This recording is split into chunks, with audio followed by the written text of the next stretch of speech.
Bienvenue dans Rétrospective, épisode 9.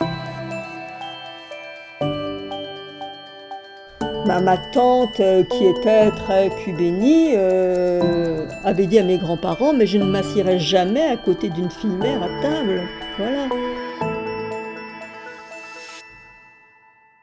Dans ce nouvel épisode, je vous présente Cathy, 74 ans. J'ai eu la chance de la rencontrer grâce à un bon ami qui m'a conseillé de recueillir son témoignage parce qu'elle a eu une vie incroyable. Quand il me parlait d'elle, il me présentait une aventurière, une grande voyageuse, une mère de famille célibataire qui a ses convictions et qui n'a pas peur de faire les choses seule, de faire exactement ce qu'elle veut, de casser les codes, de se rebeller et de vivre sa vie de femme sans avoir besoin d'un homme à ses côtés. Cathy est passionnée de peinture et elle exerce sa passion dans sa grande maison colorée de banlieue parisienne. C'est une femme adorable et plutôt mystérieuse qui a eu une vie incroyable et elle ne veut pas tout dévoiler. Elle garde certains passages de sa vie dans son jardin secret, ce que je comprends très bien. Et elle a été honnête avec moi en me disant qu'elle pourrait me révéler certaines choses, mais que d'autres, plus intimes, avaient besoin de rester juste pour elle. Dans les épisodes précédents de ce podcast, je n'avais jamais laissé mes questions en arrière-plan. Parce que pour moi, un récit de vie ne doit pas être entrecoupé de questions. Je trouve tout simplement que c'est beaucoup plus agréable à écouter. Mais dans cet épisode, il va vous arriver d'entendre ma voix, tout simplement parce qu'à ce moment-là, nous étions en plein dans la conversation et que Cathy n'a pas forcément pensé à me reformuler la question. Donc j'ai laissé ma voix tout simplement pour que vous puissiez suivre le récit et comprendre de quoi on parlait à ce moment-là. Je vous retrouve après son témoignage. Bonne écoute à tous. Je m'appelle... mon nom de baptême, c'est Catherine et mon nom raccourci, c'est Cathy. Voilà. Je suis née à Paris, fin 1946. Quand j'étais jeune, je rêvais, je voulais être aventurière, je voulais courir les bois et guérets, je voulais aller voir dehors, je voulais être artiste, je voulais... Voilà, je voulais regarder, quoi, voilà, aller voir. Et puis on m'a dit, écoutez, non, maman m'a dit, ben non, ça nourrit pas sa femme, ça, ben, tu seras secrétaire. Donc j'ai suivi une école de secrétariat et j'ai été pendant à peu près 20 ans secrétaire et ça ne me plaisait pas vraiment. Et puis au bout de 20 années de travail en entreprise avec des patrons qui, en général, ne savent pas utiliser une secrétaire correctement, parce qu'en fin de compte, une secrétaire devrait chercher plutôt un patron que l'inverse, parce qu'ils ne savent pas. Eh bien, au bout de 20 ans à peu près, dans la dernière société où j'étais, il y a eu un plan de licenciement. J'ai dit, ok, d'accord, mais reconversion professionnelle, et je dis, je veux art plastique. Et donc, j'ai suivi pendant une bonne année, avec tout mon salaire, des cours dits d'art plastique. Après, j'ai été au chômage. J'avais 45 ans à peu près à l'époque, quand j'ai décidé d'arrêter de travailler, parce que j'en pouvais plus. Enfin, je voulais plus faire ça, c'était absurde. Alors donc après, j'ai été pendant un an avec mon salaire, et puis après, le chômage a dégraissé, le salaire avec, et je suis tombée en allocation spécifique de solidarité dans les 400 € par mois, mais... J'ai vécu heureuse avec mes 400 €. Je faisais de la peinture, j'étais ravie, je faisais ce qui me plaisait. Et je faisais même des envieux parce qu'on disait « Oh, t'as une belle vie !» Mais oui, mais avec 400 € quoi. Mais c'était bien, voilà. Ben oui, j'ai été voir le patron en disant que voilà, bon, ben on n'a pas le choix. Oui, mais mon choix serait de faire ça. Il m'a dit « D'accord. Préparez votre dossier, faites chercher, vous avez ma signature. » J'ai été fille-mère à 20 ans. Quelques années après, je me suis mariée. Ma fille est née en 71 et en 76, j'ai été divorcée. Et après, j'ai vécu toujours seule avec mes enfants. Ah bah à l'époque, fille-mère, ça se faisait pas dans les années 60, 66. Ah non, ça se faisait pas, ça. On m'a dit, tu avorteras. Bah, là, j'ai dit non. Bah, la famille, l'entourage, c'était le qu'en dira-t-on, mais ça ne se faisait pas, ça. Ma tante, qui était très cubénie, avait dit à mes grands-parents « mais je ne m'assierai jamais à côté d'une fille-mère à table ». Voilà. Donc mes grands-parents, qui voulaient fêter leurs 50 ans de mariage, a dit à la tante « eh bien, si tu ne veux pas, il n'y aura pas ». Donc voilà. Ah non, mais Eh oui, maintenant on fait des enfants avec ou sans père, avec presque maintenant des femmes qui portent pour soi. Donc, ça n'a pas été facile de leur dire que j'étais enceinte. C'était, bah, je pouvais plus, ça commençait à se voir, donc un peu, voilà quoi. Papa est mort maintenant il y a 6 ou 7 ans. Mm. Bon, maman, elle s'évapore un peu. Maintenant, elle est en EHPAD avec sa sœur jumelle, donc elles sont ravies toutes les deux d'être ensemble. Voilà. Je suis déjà dans la vieillesse et le temps a passé, mais bon, je pense que j'ai encore une vingtaine de belles années devant à peu près. Je commence à en parler à mes enfants pour savoir, alors parce que je ne veux pas être à leur charge plus tard, être grabataire, être, je sais pas, voilà. Donc j'ai commencé à parler à mes enfants dans le sens où si je suis malade ou enfin bref, où je les reconnais plus, bah, de mourir avant. Et qu'est-ce qu'ils vous ont répondu? Oh ben, on verra ça plus tard. Hein. Tu crois que c'est un sujet qu'on peut aborder? Je dis, mais oui, on peut l'aborder maintenant en bonne santé, avec ma tête, etc. Mais pas quand je pourrais plus prendre de décision.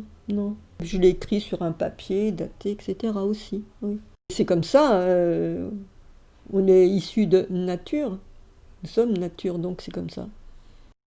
Alors avec mon fils, on a quand même travaillé, je travaillais ponctuellement pour lui, donc ça m'aidait quand même un peu. Ouais. Et si à un moment aussi, je faisais table d'hôte à la maison, mais uniquement sur rendez-vous. Donc ça, oui aussi, ça m'a quand même bien dépanné. Ouais, ouais. J'avais plus envie d'être confrontée avec les gens, voilà. J'avais plus de temps pour voir mes amis, même si eux travaillaient encore. Et puis j'ai rencontré effectivement d'autres personnes aussi, oui des voraces qui voulaient m'acheter tous mes tableaux pour un prix ridicule. Bon, bah, ça, on les envoie promener, mais... Bah, ma mère, à un moment, me tannait pour que je trouve un mari après avoir divorcé. Mais il faut que tu aies un mari, un mari, un mari. Donc, j'en ai pécho, comme on dit maintenant. Qu'un ou deux, j'ai présenté à ma mère. Il plaisait pas. Enfin bon, puis à un moment, je lui ai dit, bon, bah, elle m'enquiquine avec ce désir de me trouver un mari. Donc, je lui ai dit, écoute, je ne trouverai jamais de mari, j'en veux pas, je reste comme je suis. Et après, bon... Je me suis sentie beaucoup mieux. Oui, plus d'obligation à présenter quelqu'un à ma mère. Non. Ça ne veut pas dire que j'ai pas d'amant, ça n'a rien à voir. Papa avait une des tendances artistiques, il jouait du violon, il peignait, oui, il écrivait, oui, mais il n'en a pas fait son métier. Papa était fonctionnaire, au plan, le plan dit après-guerre, voilà. Non, on ne parlait pas beaucoup de choses comme ça, intimes en fin de compte, non. J'adore mes enfants, quoi. Bah, mon garçon qui est né en 67 et ma fille est née en 71. Et en tant que mamie, tu te décrirais comment? Et permissive. Bah, pourquoi les empêcher de... Bon, faut leur expliquer, faut leur dire, mais permissive, oui. De toute façon, ils n'écoutent pas. Alors donc, la plus grande va avoir 28 ans et la plus petite va avoir 12 ans, oui. Voilà. Oui, alors 28, 24, 22, 20 ou 21, là j'ai un trou, 15 et 11, oui. Bah, ma petite fille qui est à la maison, oui, bah, on vit en intimité, on vit ensemble, donc oui, on parle, oui. La plus grande aussi, celle de 28 ans, parce qu'elle est quand même adulte maintenant, oui, donc on échange, mais d'adulte à adulte, plus de grand-mère à petite fille, c'est différent. C'est différent. Après, ceux qui sont dans les 21, 22 ou même 15, bah, c'est encore grand-mère, petit enfant. Voilà. Et est-ce que vous faites de la peinture ensemble de temps en temps? Bah, ils n'ont pas le temps. Avec les réseaux sociaux, ça prend beaucoup d'ampleur pour eux. Ils dorment avec leur téléphone, enfin, ils sont très très souvent avec. Ça a bien plus d'importance de parler avec ses copines que, bon, si de temps en temps, si, il y a quand même, de temps en temps, je fais un repas avec tout le monde, enfin, on va au restaurant, voilà, et donc, ça, ils aiment bien. Alors, ils se retrouvent tous ensemble, les cousins et cousines, moi, avec, bon, ça, j'aime bien, voilà.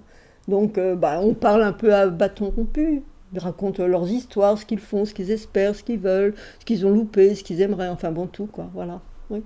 Bon, maintenant, maman qui me raconte ses histoires, bon, ça fait 5000 fois que je les ai entendues, donc ça lasse un peu, certes. Bah oui, parce qu'avec maman, je remonte quand même dans ses souvenirs. Maman est née en 1920, mais dans ses souvenirs, on remonte pratiquement à la moitié du 19e siècle quand même. Voilà, donc elle me parle de la petite grand-mère qui est née en 1800 et quelques 65, quelque chose comme ça. Donc oui, voilà, c'est ça. Moi, je pourrais, bah, dans ce cas-là, je pourrais remonter avec mes petits-enfants. Voilà. Ah si, alors ma plus grande petite fille qui a 28 ans a acheté avec son amoureux un appartement. Donc j'ai été chercher chez maman comment dire, du linge de maison parce qu'il y en a plein. Et j'ai retrouvé des torchons qui datent de la petite grand-mère qui est née en 1865. Et les torchons sont monogrammés aux initiales de la grand-mère. Et donc les torchons, ils ont 130 ans, 150 ans.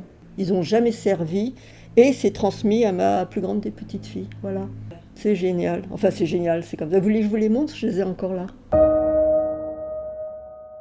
Pour mes 60 ans, effectivement, mes enfants m'avaient offert une belle somme d'argent. Je suis partie 3 mois et je suis allée en Russie, en Mongolie et en Chine. Voilà, toute seule. C'est mieux.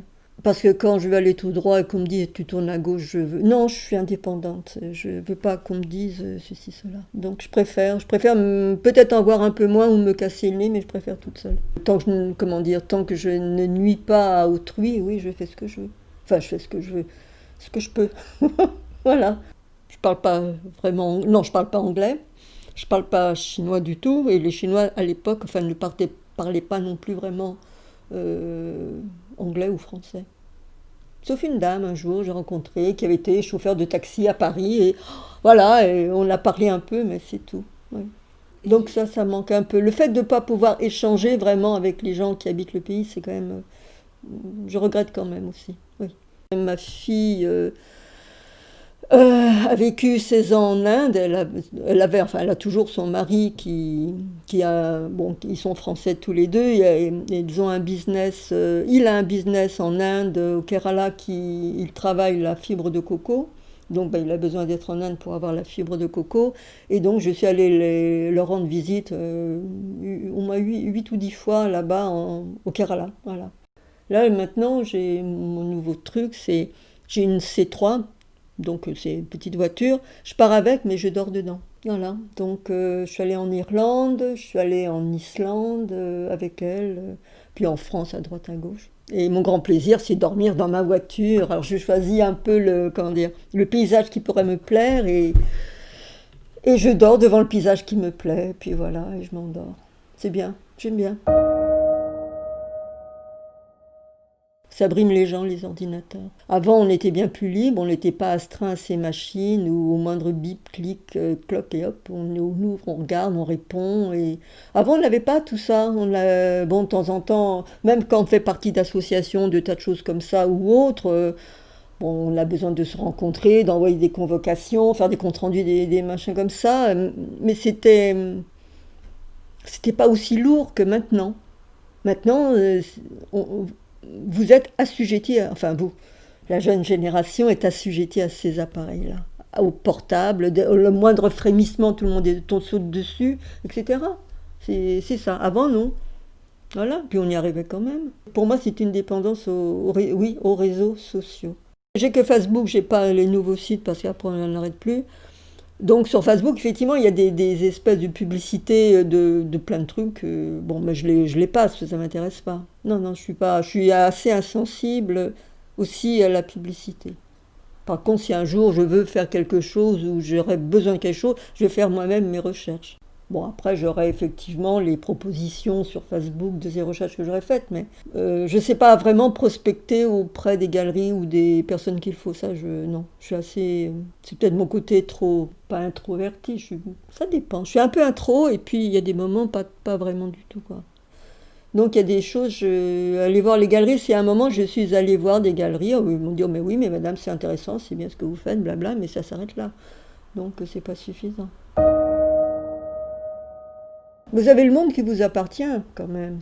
C'est facile, sauf en ce moment, mais je veux dire, le monde vous appartient, c'est facile. Vous pouvez aller faire des études, Erasmus, des échanges dans le monde entier. Même, comment dire, même quelqu'un qui est issu d'une famille qui n'a pas beaucoup d'argent, si la personne est brillante, elle a droit à des bourses, elle a droit à des aides, elle peut bouger, voir, elle peut, comment dire, prétendre à un bel avenir, aussi bien professionnel que culturel que de rencontres, bien sûr. Non, c'est facile maintenant. Pour ça, c'est beaucoup plus facile. C'est ouvert.